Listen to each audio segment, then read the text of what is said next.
like I mentioned with the older two, I was like patting myself on the back and thinking, I am such a great teacher, which was completely prideful at the time because I made their success mean something about me. I was really attaching their results with who I was. And so when she came along and wasn't having good results, I took a major hit as this identity that I had given myself, that I am so great. And here I was, that I started questioning, like, if I were a better teacher, if I were a better mother, if I were more patient, if I were, all of those thoughts that we have, then she would read, then she would be progressing, then I would be good.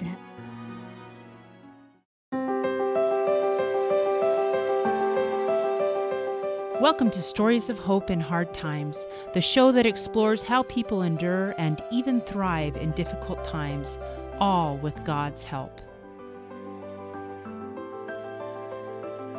I'm your host, Tamara K. Anderson. Join me on a journey to find inspiring stories of hope and wisdom learned in life's hardest moments.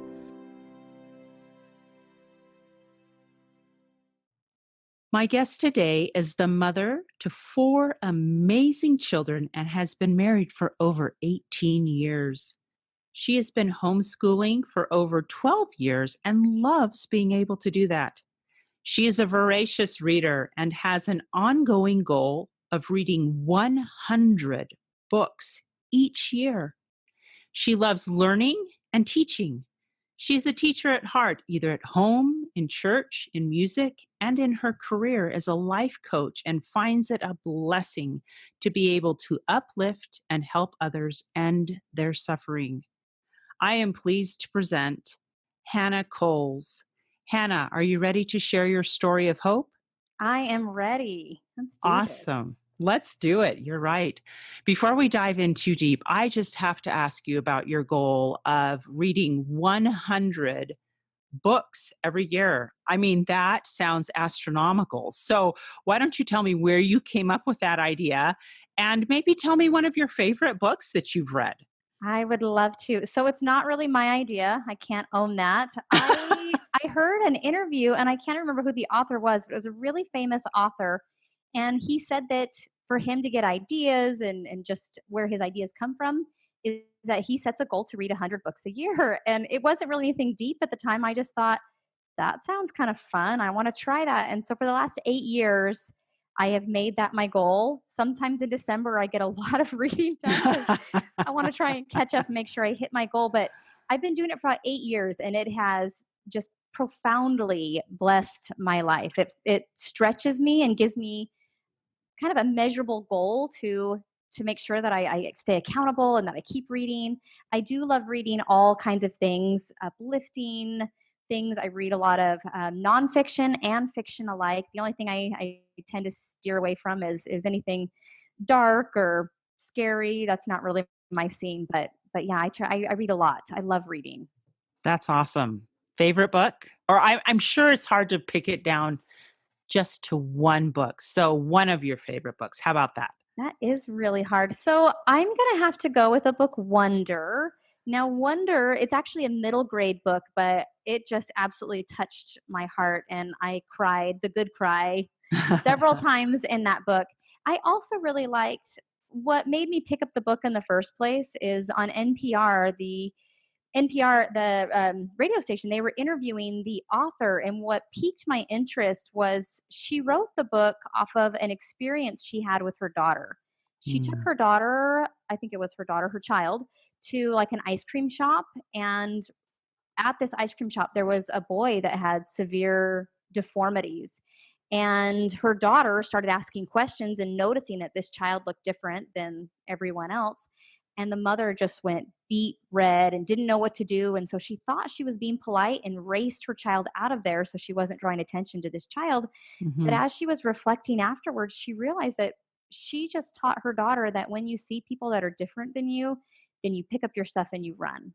And so she didn't want to leave that impression on her daughter and in the world, because we don't know what to say. And so we think the answer is to run. We think that's being polite, when really on the opposite spectrum, they just want to be included. And so she said, if I could do it over again, I would have Mm. walked up there and introduced myself, introduced my daughter, and just had a normal conversation. So the book Wonder is a fictional tale about a young boy, August, who has severe deformities, and he's homeschooled up until middle school. And in middle school, they put him in the public school arena, and it's just his experiences where there's some kids that make fun of him, and he's got to go through that. But then there's other kids that just genuinely love him, and they are able to form these really deep connections and friendships. It's just a beautiful book. I highly recommend it for anybody. I loved it.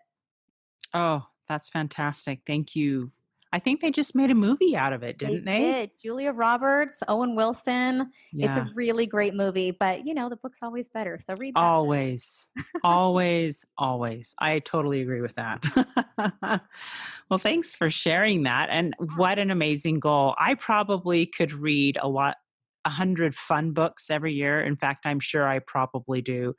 But I struggle more with the books that probably give me more education. I'd rather read for fun any day, any day, any day. But I do read and listen to other books. So let's dive in a little bit to you and your amazing life and experiences. Um, I thought I'd ask you a little bit about your daughter who had dyslexia, and if you would mind telling us a little bit of her story and your story along with that. Yeah, of course.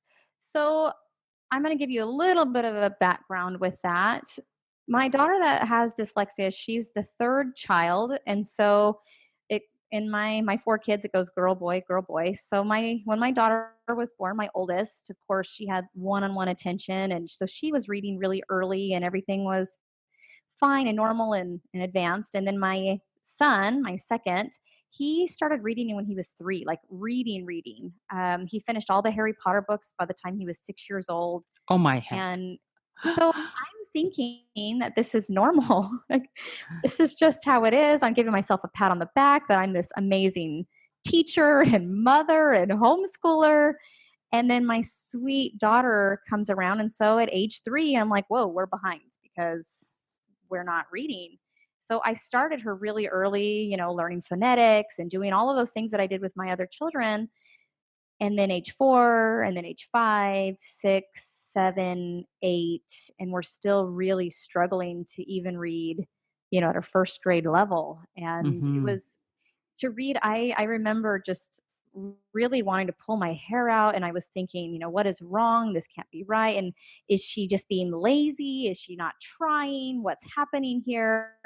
Am I, it just took a major hit to me as a mother, as a homeschooler. All that those things I thought about myself were clearly no longer true, because if they were, then this child would be succeeding. And so I didn't know a lot about dyslexia at the time. The only thing I knew was like the letter reversals, the B's and the D's, because that's just Hmm. what I had heard. And she clearly had those, but I would be helping her read a paragraph, and the same word would come up like 10 different times in that paragraph. And every single time she would have to stop, and she would really struggle. And it was a really painstaking process to get through Yeah. reading. And so we asked the school if they could, help us out. And the school's like, no, no, no, we don't do that. You need to go to your doctor. So we would go to our doctor, who said, we don't test that. That has to go through your school. And we Oh no. just for years we were back and forth, back and forth. And then we moved our family, and just absolutely by divine design, I'm certain of it, within the first week that we moved there, we met a family who their son also has dyslexia. And she said, you need to go here. This is the ophthalmologist. He will test her. You'll find out. And it turns out that she has several different forms of dyslexia. And just getting that awareness and that knowledge, and for her also to realize that nothing's wrong with her, nothing's Right. wrong with me, that we could start to pinpoint what was really the problem, and to be able to help her through that journey. Wow. So you mentioned that there's different kinds of dyslexia. I was not aware of that. Would you mind telling me a little bit about that? So I don't know all the forms. I do know that they stem off of like 6 major forms, where there's, um, you know, um, phonological, there's they call it surface dyslexia, which just takes a little bit of time decoding, words. There's visual where they have a hard time remembering what they read or what they saw on a page. So they might struggle with the reading, but then they can't retain anything. That's a different form of dyslexia. There's primary dyslexia where it's genetic and you're just kind of born with it, which she also had because I didn't know until we went through this process that we have dyslexia on both sides of the family. Like it just wasn't talked about Hmm. ever. Wow. Um, and then of course there's dyslexia where it's mathematical. So like numbers start floating around on the page. So with her, there's a lot of fancy names and terms which I will completely butcher. So I'm not even going to. I won't even attempt to tell you those. But with her, it was really interesting because she wasn't able to follow the lines. Like the lines would move around the page, and so she would constantly be losing her place. And then even the words themselves, half of the word would be missing a lot of the time. So sometimes it was the beginning of the word that was missing, so she would just read the latter half of the word. Hmm. And when we were helping her, we're like, no, that like what letter does that start with? And she would see, she would say J, and I would say, no, that's a B, because I was confused. But it made perfect sense when the doctor was walking us through this that that is the first letter for her. That is what she's seen. And even though it's the same word 10 times in the paragraph, to her, 10 times, it's a different word because it looks completely different every single time that she was coming across it. Wow. So tell me what the process looked like once she was diagnosed. What did you need to do? What did she need to do? What did that look like? So it was really fascinating for me to learn because we did see an ophthalmologist, and I would have never put it together that we needed to go see an eye doctor to Mhm. do that. Like I didn't know, I guess, where the learning struggle or the challenge was, but she wasn't struggling in any other area of her life. It really was just reading and kind of comprehending what she was reading, but absolutely fine in other areas. And so he was just saying that her eyes weren't quite matched up, that it really was a vision problem because nothing's wrong with her brain. It was just that her eyes weren't functioning the way that they should. And so that looked like vision therapy. That looked like getting special glasses. That looked like a lot of testing to figure out what it was that she needed. And then every single day, we would have 40 minutes of eye therapy at home and then once a week with the doctor.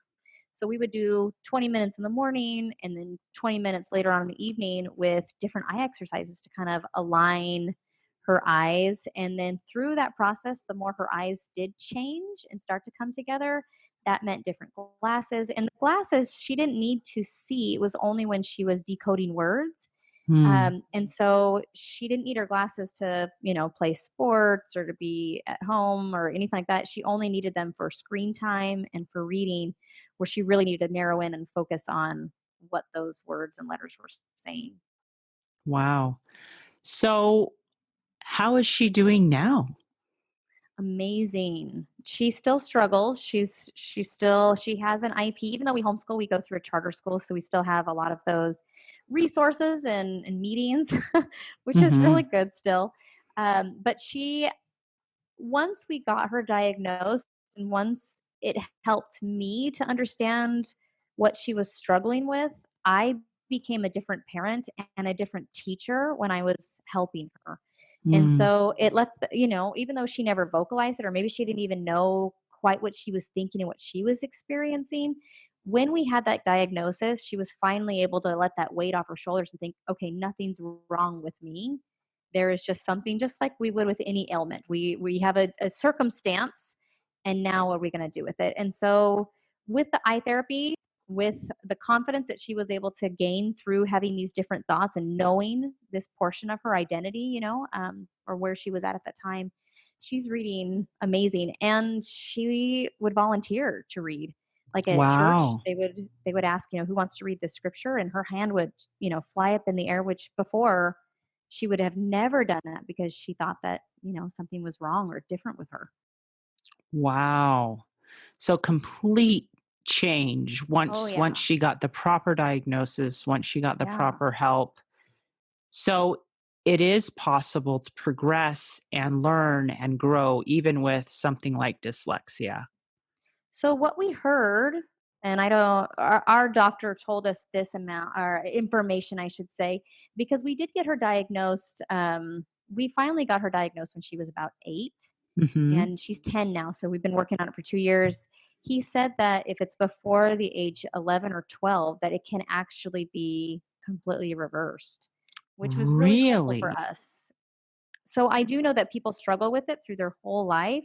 But if it is a vision problem, depending, I guess, on what kind of dyslexia you have, that with modern medicine, thank goodness, and these tools and exercises that you can do, you can actually retrain your eyes to work the way that you want them to. So that was really, and we've seen the results of that, that she's doing amazing. Wow. That is incredible to know. Yeah. My son had a similar issue, my oldest, when he was younger. He struggled reading, and we went through a similar process. So a lot of this sounds very, very familiar to me. So tell me, as a mom, how you were feeling. You mentioned that you kind of had to revamp how you thought about yourself as a mother and a teacher when she didn't pick up on reading as quickly as your other oldest two did. What was Yeah. going on inside of you during all of this? Well, like I mentioned with the older two, I was like patting myself on the back and thinking, I am such a great teacher, which was completely prideful at the time. Because I made their success mean something about me. I was really Mm, attaching their results with who I was. And so when she came along and wasn't having good results, I took a major hit as this identity that I had given myself, that I am so great. And here I was, that I started questioning, like, if I were a better teacher, if I were a better mother, if I were more patient, if I were, all of those thoughts that we have, then she would read, then she would be progressing, then I would be good. And so I really did. I made it about me, and that was really difficult. That I had to separate her and her journey from me, because they really had nothing to do with each other. Like, I was making myself, I put my identity in my kids, which is mm, really difficult because our kids have their own agency. Like, we can be the best teacher in the world, and they can still choose not to learn. They can still mm, choose not to enjoy it. They can still choose not to listen. And so it really was a growth movement, or moment for both of us, a journey, separating her journey and what she's going through versus me. And I had to redefine what made me a successful mother, because before, success meant what my kids would produce, their results. If they mm, were a good reader, if they did well in school, if they were well behaved, if they were kind, then clearly that meant that I was a good mother. And I learned the hard way that we mhm, really have to separate that I'm a successful mother because I love my children wholeheartedly, mm, because I'm there to look out for them, to provide for them, to protect them, to offer that teaching, to do that. And then I'm a good mother because I let them have their agency and let them choose, while constantly loving, guiding them back to what I think will help them, but ultimately separating that. mm. That is so wise, and I think it's a common problem in today's society. We see the bumper stickers on a lot of cars. My child's an honor student. Yeah, At such and such and such, and really, that is their success and their choices. And obviously, as a parent, you can set the stage for that learning and growth to definitely. happen, Yes, but ultimately it really does revolve around them. I think it's easier to make that distinction when there is maybe when a child is making choices that you wouldn't have made, yes, or struggling with things that you never struggled with. And so it helps us to realize that, you know a lot of those kids just come the way they are, for and sure. Yeah, and there's not much we can do about it. yeah, um, that is awesome. yeah, So you mentioned that one of the lessons you learned was this identity shift in your mind. yeah. Um, What other lessons did you learn through watching your daughter struggle with dyslexia? So I had to reframe my thoughts and my expectations because before I had expectations that kids read at a very early age and that they reach these benchmarks and that this is what success looks like. And I really had to reframe that where everyone learns at different times and different paces. Because in my mind, when she wasn't reading, my mind went to scarcity and lack. And of course, I was catastrophizing because I was like, she's never going to get a job. She's never going to, Mm, and then it was like, what are people going to think of me? Like it also went off that kind of played off of that scarcity a little bit of mhm, people are going to judge me that how I run my household, what kind of mother I am, that your child should be. And so I had to grow through all of that again to separate that. And I had to go through, so when we catastrophize, I always think of it like we're going up a roller coaster. And the scariest part of the roller coaster isn't so much that it's fast, it's always that first ascent, right? Like they take you right up to the very top and you kind of hover there before the drop. But that's the scariest part because you're anticipating this death defying drop, right? yes. And so when I was catastrophizing, I was just kind of staying in that moment, like the world was over and she was never going to succeed in life and that all her chances were gone. And that's where my mind went, which is kind of crazy, but I'm I had to make myself play out all of those scenarios that my mind wanted to offer because our minds do that a lot of times. We always go to like what ifs, but then we Mm, never answer those what ifs. And so I actually made myself answer all of those what ifs. I had to answer every single fear and I had to get to the bottom that and really at the bottom of it was she's going to be okay. She's going to mm, be okay and I'm going to be okay and there's nothing wrong that says she has to learn at age 5 or age 20. She can still progress and succeed, and that everyone has their different timetables and their different paces and their different learning journeys, and that it's totally fine. wow. That is so awesome. I love that you were able to figure that out. And it isn't something that you snap your fingers and you learn instantly. I mean, I No. wish, right? Yes, yes. It I'm was sure definitely a this took process. months and maybe even years, right? Yeah. It was just a matter of every time the fear would come up, I really made myself because the fears are always like, "What if?" And then I would be like, "So what? Like, what if that does happen? And then what?" And then I'd make myself answer it, and then it would just calm my fears down. Like, she's gonna be okay, and I'm gonna be okay, and none of this is a reflection of who we really are. It's just a trial. It's just a circumstance, and it's totally fine that we have this. But yeah, Mm. it was a process every single time, every single fear that would come up. It was okay, let's pick a number. Now let's address fear 528. Yeah, it was a process. Oh my goodness, that's awesome. So, you mentioned also before we started the interview that one of the things that you found important during this time was taking care of yourself. Why Yeah. is that?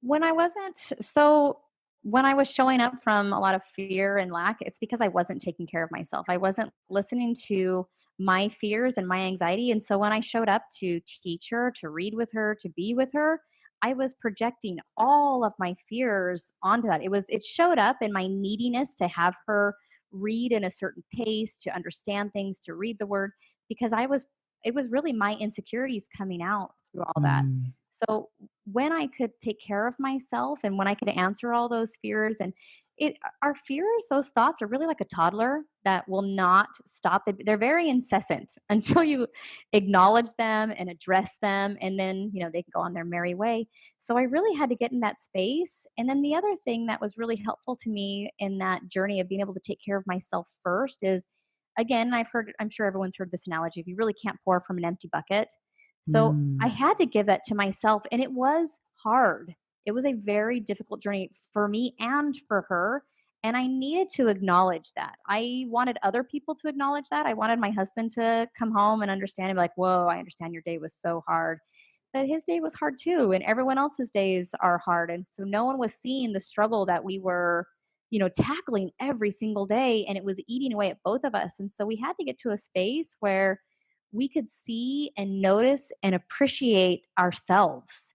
And that we could say, that was a really hard time. That was a deep struggle today. I am so proud of us for being willing to engage in that wrestle and that struggle, for us wanting to go into that and to be able to face that head on. So it looked like taking care of myself and making sure that I showed up with a clean head, that I wasn't bringing any of my mess to her.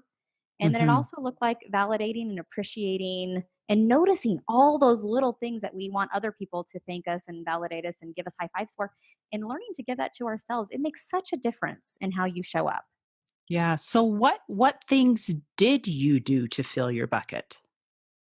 So a lot of it's thought work. Like I said, I really just addressed, a lot of times we want to be listened to. We just want to be seen. We want to, we want others to see how hard it is for us and to acknowledge that. The Mhm. problem with that is they can't really give you what you need. I'm sure everyone has had times where they might console you or they might try and offer you words that are going to fill you up, but they never say it quite right.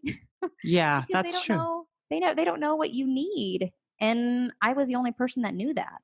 So I had to Mm. get to a space where I could offer all that to myself, because I knew exactly what I was struggling with. I knew exactly what was hard for me. I knew the effort and the time that I gave into it, and so I could see, and I was the perfect person to give that to myself. And so a lot of my self-care is thought work, because our thoughts Mm. create how we feel. And so if I wanted to feel a certain way, I wanted to feel peaceful and calm and patient and loving, then I had to take care of all of my mess first. And so a lot of that is just me sitting down, doing thought work, journaling, and going through and questioning all of those thoughts. Like, is that really true? Is that really going to happen?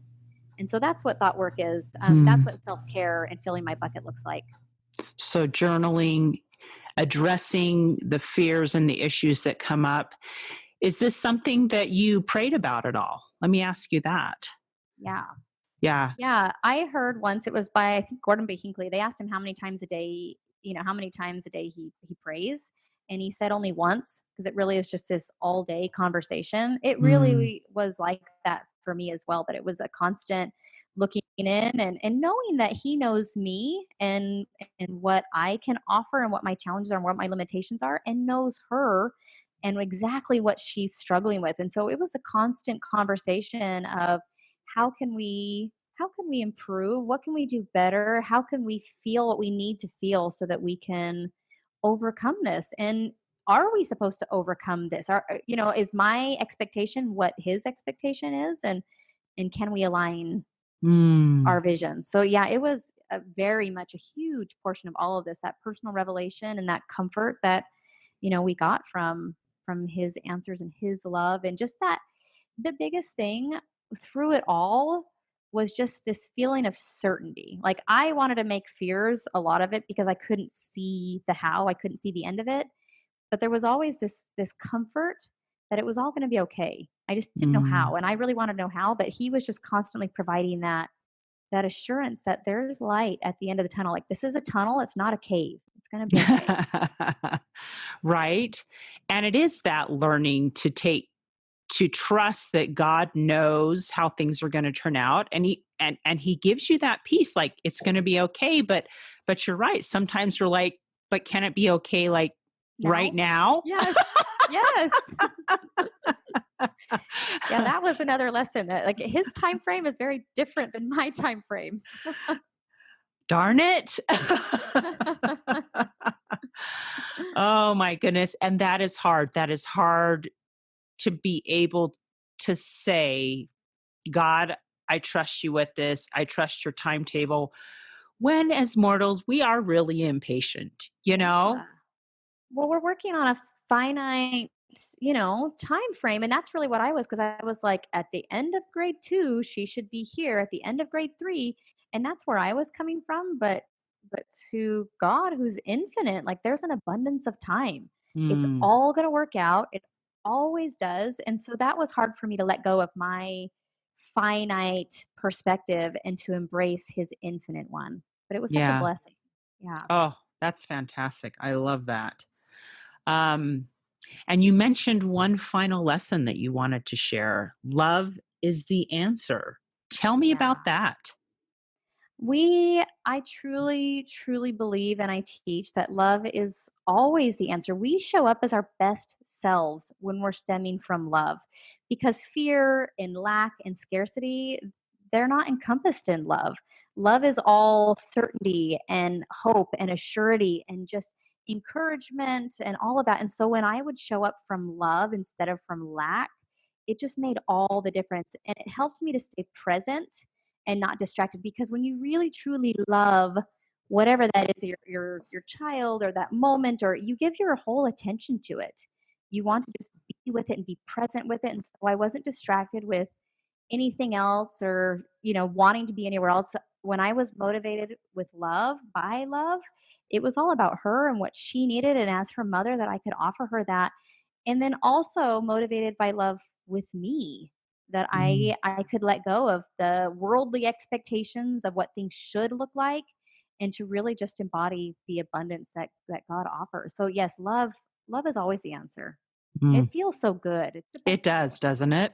Yeah, Wow. Well, those are some amazing lessons. Thank you for sharing those. We're going to take a quick break, but when we get back, would you mind talking me through what encouragement you might give to someone who is in a similar situation? And also, would you mind sharing with me why you decided to become a life coach? of course. I would love to. Awesome. How many of you out there feel like your life is chaotic, crazy, and completely awful compared to the norm? What if I were to tell you that you are normal for you? I am so excited to announce that my book, Normal for Me by Tamara K. Anderson, is now available for purchase on Amazon. This book took me 10 years to write, and I share 20 years worth of lessons learned in my life detours, including being in a car accident and having 2 of my children diagnosed on the autism spectrum. In this book, I share the secrets of how I made it from despair to peace with God's help. I also include a bonus diagnosis survival guide at the very end of my Normal for Me book. The Diagnosis Survival Guide includes 12 tips to survive and thrive in tough times. Wouldn't you like to know what those are? So what are you waiting for? Grab your copy of Normal for Me today on Amazon. And we're back. Today, I am visiting with Hannah Coles, and we have been talking about her daughter's diagnosis of dyslexia. And I've been meaning to ask you, Hannah, what tips or encouragement would you give to another family who is facing something similar where a child is struggling to read? What would you say to them? I would say the biggest thing for us at first was just to get tested because you can't change anything until you know what you're dealing with. And since there's so many different forms of dyslexia, it's really hard to even help your child to know what, like it's hard to even see what they're seeing. So I would say get tested. I would say learn as much as you can about it. And then the biggest thing I think for me was learning to show up from a place of curiosity instead of fear or judgment, Hmm. was really huge. So curiosity is important. And I think that once you learn about something, the fear is lessened, don't you Yeah. think? Oh, yeah. Yeah. Because you know it versus you just being afraid of the unknown. And we are afraid of the unknown. So I Right. think that's important. Get that diagnosis and and find out as much as you can. I love that Yeah. curiosity. That's good. What else would you say? So one thing that I follow in my own personal life and I teach is the three C's. It's kind of the three C's to be able to understand and come to where you want to be within these relationships and with my daughter and what she was struggling with. And it's really easy to remember because there are three C's. So it's just curiosity, compassion, and charity. So when I was showing up with what her struggles were, originally it was fear. It was like, oh my gosh, she's doomed. This isn't going to work out. And so that was fear. Whereas instead, now when she's struggling with something or when any of my children are, I just start to ask questions. What am I missing? I wonder why they're acting that way. I wonder why they're struggling with this. Now, curiosity, the more you sit with it and the more you allow yourself to be curious, it always leads to compassion, because when I finally had answers, that curiosity led to getting tested and then learning that like half the word was gone half the time, a lot of the time. It was like, no wonder she's struggling, poor thing. And here I was being frustrated. So that's why I say that curiosity leads to compassion, because now Mm. we can like empathize. We can put ourselves in, or sympathize, put ourselves in their shoes a little bit. And that compassion always leads to love. I say charity because charity is the pure love of Christ. And Mhm. so that compassion always just leads into love, which again has you showing up as your best self, that you're proud of showing up for, that it feels good to you, and that is best for what others need. So curiosity leads to compassion, which always leads to charity. Wow. That is awesome. I love that. The 3 C's. We will for sure have to write these things down in the show notes so people can remember what these fantastic 3 C's are. So speaking of life coach, what made you decide to become a life coach? You know, Tell me that story. yeah, I would love to. I really found life coaching again by divine design. Heavenly Father's amazing. So I found life coaching at a time I wasn't looking for it. I didn't know what a life coach was. I had never even heard of that term, but I was really struggling inside. A lot of feelings of inadequacy and lack, and maybe feeling like I'm not good enough. And a lot of that stemmed from my children and having an identity shift and all of that. Like on the outside, things still looked perfect, or I don't want to say perfect. I don't know what people thought, but it looked put together. Right. Let me say that. Mhm. Everything looked good. We had a, great family, great home, talents, all of those things. And we put on smiles. And so on the outside, things looked really good. But on the inside, I was just kind of a mess. So one of my good friends who lives in Arkansas, she drives about an hour to work every day. And she would tell me about these podcasts that she's listening to. And I didn't know what a podcast was. And I was like, at the time I was like, what spaciness are you talking about? Like, anyway, just Uh-huh. so she hounded me for weeks. She was like, you need to download the podcast app. And finally she took a screenshot of it and said, this is what it looks like. Put this on your phone, go find it. So I did, just to appease her. And I just typed in certain things that I was interested in, homeschooling and motherhood. I don't remember exactly what I put in there, but it was things that really resonated with me at the time. And one of the top podcasts that came up was the Life Coach School with Brooke Castillo. So I started listening to her, and at first she was like, I am a life coach. And I was like, what is that? Because it sounded hokey. I didn't know what it was. But by the end of the episode, I was sold, and I was like, oh my gosh, where has this been all my life? Because I didn't know that the things that I was struggling with was optional. Like, I Mm. thought that that was just the cards that I was dealt in life, and that's just what I had to deal with, and I had to struggle through it. But I didn't realize how much of that I was making into a huge problem, that I was interpreting the circumstances into a negative light. So I did my own study, I did my own application, I did my own journey through that, and really it transformed my life. And so I knew that everyone needs this. Like, I didn't know what this was, and it transformed my life, and how much better we would all be if we had these tools, if we knew that it was optional, that we didn't have to suffer, that we can experience these things and really choose how we wanted to feel through all of this, and how we wanted to interpret all the circumstances in our life. And so that was really when I knew that this was what I needed to do and what I wanted to do. And so I'm very passionate about it. I work with hundreds of women from all, it's such a blessing, technology these days, that we Mm. can meet this way and talk to people at different time zones. But at the core root of all of it was really that deep down fear of, am I enough? And so that's really what I get to speak to. And I love this work. I love being a life coach. Oh, that's fantastic. So it sounds like you made the shift from being insecure and afraid to being confident, and almost like you could choose your path. Is Yeah. that a correct summary? Yes, I don't want to say the correct path, but I think the correct experience, because we Ooh. don't get to choose the circumstances in life. Like I don't get to choose that my daughter has dyslexia, but I can choose how I want to interpret that. I can make that a problem, or I can make that just part of life, and it doesn't have to be a problem unless I choose to make it a problem. And then Mm, depending on what I'm thinking about it, of course, that creates how I feel. Like when it's not a problem, it's not a problem. I don't make it, a struggle. And so that was huge for me. Like I said, there we have circumstances in life, but we get to choose how we experience them. mm. I love that. That is powerful.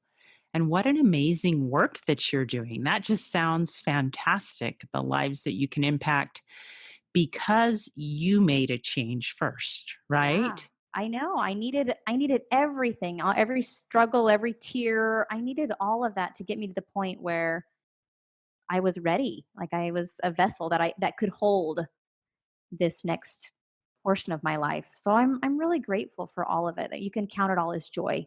Mm, that's awesome.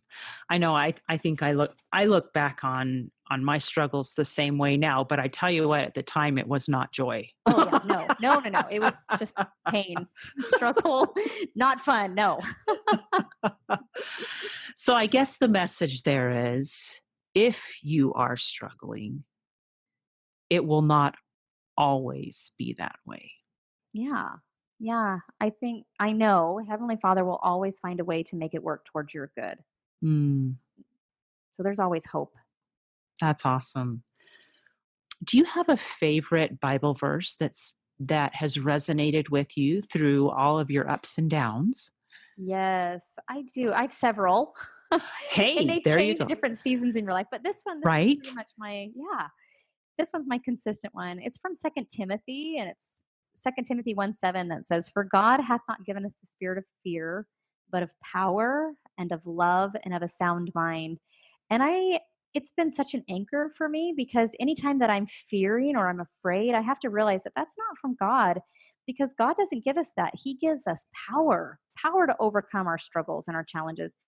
He gives us love so that we can be filled with that whole warm, deep feeling, and a sound mind, which I interpret as peace. We don't have Mm, to struggle. We don't have to create more of a struggle than there needs to be. That we can be filled with power, love, and peace. It's huge. yeah.